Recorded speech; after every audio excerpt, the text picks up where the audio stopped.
علیکم ورحمۃ اللہ وبرکاتہ۔ میرے پیارے بھائی اور بہنوں، کل عرفہ کا دن ہے اور یہ دعا آپ پڑھنا نہ بھولیں۔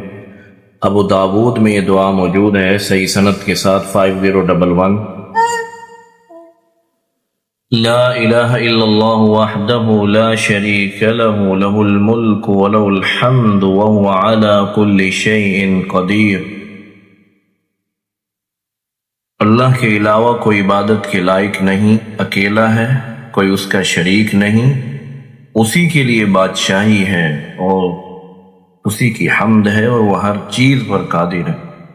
رسول اللہ صلی اللہ علیہ وسلم نے فرمایا، جو شخص یہ کلمات کہہ دے 10 نیکیاں لکھ دی جاتی ہیں، 10 برائیاں معاف کی جاتی ہیں اور 10 درجات بلند کیے جاتے ہیں۔ اور یہ دعا بنی اسماعیل علیہ السلام میں سے 10 غلام آزاد کرنے کے برابر ہے۔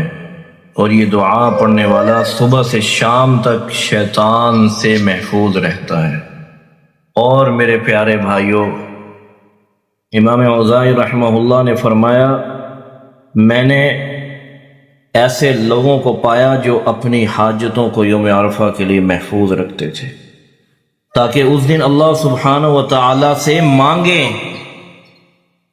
اور ان میں سے بعض کہتے تھے، میں 50 سال سے یوم عرفہ میں دعائیں مانگ رہا ہوں اور سال گزرنے سے پہلے پہلے ان کی قبولیت کو صبح صادق کی طرح ظاہر ہوتا دیکھ لیتا ہوں۔ کثرت کے ساتھ دعا کیجیے، اپنے عقیدہ توحید کو خالص کیجیے کہ اللہ ہی مشکل کشا ہے، اللہ اور اس کے رسول صلی اللہ علیہ وسلم کی اطاعت اور فرما برداری کرنی ہے۔ محمد رسول اللہ صلی اللہ علیہ وسلم ہمارے آخری پیغمبر ہیں۔ اپنے دلوں کو صاف کیجیے، بغض، حسد، تعصب، اناد، فرسٹریشن، قلق، اضطراب، ان ساری بیماریوں سے اپنے آپ کو بچائیے اور سب کو معاف کیجیے۔ رشتہ داروں سے، والدین سے، بہن بھائیوں سے اچھا سلوک کیجیے۔ اللہ تعالی ہم سب سے راضی ہو۔